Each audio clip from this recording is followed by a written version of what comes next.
తెలంగాణ ప్రజలకు నా శతకోటి వందనాలు. ఈరోజు ఈ వీడియోలో మనకి కాంగ్రెస్ గవర్నమెంట్ రేషన్ కార్డు ఉన్న వారికి 3 అదిరిపోయే శుభవార్తలను తీసుకొని రావడం జరిగింది. అది మహిళలకు, అదేవిధంగా ప్రతి ఒక్క ఫ్యామిలీకి యూజ్ అయ్యే పథకాలను తీసుకొని రావడం జరుగుతుంది. ఈ నెల 27 నుంచే అమలులోకి రావడం అనేది జరుగుతుంది. ఈ ఇంపార్టెంట్ వీడియోని మొత్తం పూర్తిగా చూడండి. చూస్తే మీకు ఒక ప్రాపర్ గైడెన్స్ వస్తుంది. మన దగ్గర ఏమేం సర్టిఫికేట్స్ కావాలో కూడా ఈ వీడియోలో మనం క్లారిటీగా డిస్కస్ చేసుకుందాం. ఆ సర్టిఫికేట్స్ లేకపోతే పథకాలు అమలు అయ్యే ఛాయిస్ చాలా తక్కువగా ఉంటాయి. సో ఈ వీడియోలో మొత్తం డిస్కస్ చేసుకుందాం. వీడియో మాత్రం ఎండింగ్ వరకు చూడండి. వీడియో చూస్తున్న ప్రతి ఒక్క తెలంగాణ ప్రజలు లైక్ చేయండి.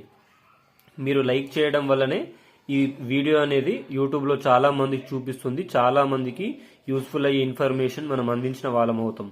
ఇక లేట్ చేయకుండా వీడియోలోకి వెళ్తే, రేషన్ కార్డు ఉన్న వారికి 3 అదిరిపోయే శుభవార్తలు. అవునండి, ఇది మాత్రం ఫ్యాక్ట్. ఎందుకంటే ఈ నెల 27 నుంచి రేషన్ కార్డు ఉన్న వారికి 3 అదిరిపోయే శుభవార్తలని మన కాంగ్రెస్ గవర్నమెంట్ అనేది తీసుకొని రావడం అనేది జరిగిందండి. అవేంటి అంటే, మొట్టమొదటిగా ఫస్ట్ పథకం వచ్చేసి 200 యూనిట్లకే కరెంట్ అండి. ఫస్ట్ దీనికి ఆల్రెడీ ఇంటింట సర్వే జరిగింది కదా.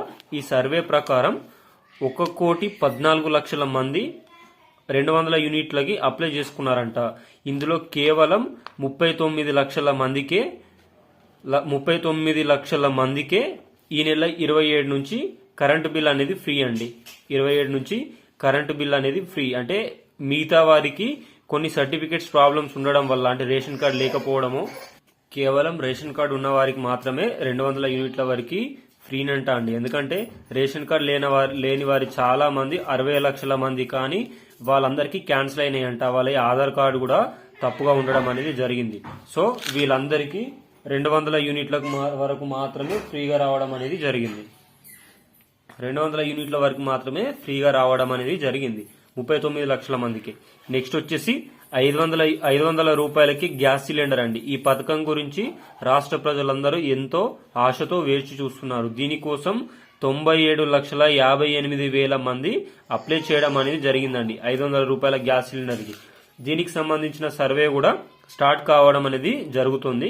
దీన్ని కూడా ఈ నెల 27 నుండి ప్రభుత్వం ప్రారంభించే అవకాశం ఉంది. ఆల్రెడీ సీఎం రేవంత్ రెడ్డి గారు చెప్పారు, ఈ నెల 27 నుంచి 2 పథకాలను అమలు చేస్తున్నాం, ప్లస్ ఇంకొక 3వ పథకం కూడా అమలు చేస్తున్నారు.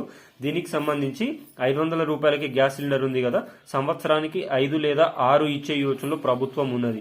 దీంట్లో కూడా ఈ 97 లక్షల మందిలో చాలా మందిని తీసేస్తారు. ఒకటి రేషన్ కార్డు అనేది ప్రామాణికంగా ఉంటుందండి. రేషన్ కార్డు అయితే ఎవరి దగ్గర ఉంటుందో వారికి ఇవ్వడం అనేది జరుగుతుంది. ఇంకొకటి ఏంటంటే, సంవత్సరానికి 12 గ్యాస్ సిలిండర్స్ అని ఎవరైతే పెట్టారో, అంటే 5 నుంచి 6 కంటే ఎక్కువగా ఎవరైతే పెట్టారో వాళ్ళకి మొదటి విడతలో వచ్చి చాలా తక్కువగా ఉంటుంది. ఎందుకంటే సంవత్సరానికి 5 నుంచి 6 గ్యాస్ సిలిండర్ నువ్వు వాడే యోచనలో ఉన్నప్పుడు నువ్వు కొద్దిగా పేద ప్రజల కిందికైతే కౌంట్ చేయాలి. ఎందుకంటే సంవత్సరానికి 5 నుంచి 6 గ్యాస్ సిలిండర్ ఒక ఇంట్లో యూజ్ చేయడం చాలా ఎక్కువ అండి. దానికంటే ఎక్కువ యూజ్ చేస్తున్నాం అంటే మనం ఏదో బిజినెస్ పర్పస్ లో, ఏదో రియల్ ఎస్టేట్ పర్పస్ లో యూజ్ చేస్తున్నారు కాబట్టి.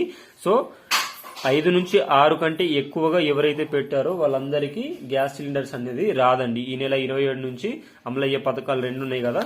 ఇంకొక 3వ పథకం వచ్చేసి మహాలక్ష్మి పథకం అండి. ఎప్పుడా అని చూస్తున్న మహాలక్ష్మి పథకానికి ప్రభుత్వం నాంది పలికినట్టే, ఆ రోజు ప్రియాంక గాంధీ చేతుల మీదుగా ఈ నెల 27వ తారీఖున 2 పథకాలను అమలు చేస్తున్నారు కదా. అదే రోజు 3వ పథకమైన మహాలక్ష్మి పథకము 2,500 రూపాయలు ఇచ్చే యోచనలో ప్రభుత్వం ఉంది కదా. దానికి సంబంధించిన గైడ్ లైన్స్ సర్వే ఎప్పటి నుంచి స్టార్ట్ అవుతుంది అని పర్టికులర్ 100% ఇన్ఫర్మేషన్ అనేది ఇవ్వడం అనేది జరుగుతుంది. ఈ విధంగా ఇన్ఫర్మేషన్ ఇచ్చి లిస్ట్ రిలీజ్ చేశారండి. ఆల్రెడీ మనం ప్రజాపాలన 6 దరఖాస్తులలో రిలీజ్ చేసినాం కదా. దాంట్లో నుంచి లిస్ట్ రిలీజ్ చేసి ఆ లిస్ట్ లో నుంచి సెలెక్టెడ్ మెంబర్స్ ని ఎవరెవరు సెలెక్ట్ అవుతారో రేషన్ కార్డు ప్రామాణికంగా తీసుకొని వాళ్ళందరినీ సెలెక్ట్ చేస్తారు కదా. వాళ్ళందరినీ సెలెక్ట్ చేసిన తర్వాత సర్వే చేస్తారండి. వాళ్ళు ఇచ్చిన అన్ని పత్రాలు కూడా సరిగ్గా ఉన్నాయా లేదా అని సర్వే చేసిన తర్వాత ప్రభుత్వానికి నివేదించినప్పుడు మార్చి 9 లోపు మహాలక్ష్మి పథకం కూడా అమలయ్యే అవకాశం ఉంది. ఇది మన రాహుల్ గాంధీ చేతుల మీదుగా అమలు చేసే యోచనలో ప్రభుత్వం కనిపిస్తుంది. రాహుల్ గాంధీ, సోనియా గాంధీ ఇద్దరు చేతుల మీదుగా స్టార్ట్ చేసే యోచనలో ఉంది. ఆల్రెడీ ఈ 2 పథకాలని మనకు ప్రియాంక గాంధీ స్టార్ట్ చేస్తుంది కదా.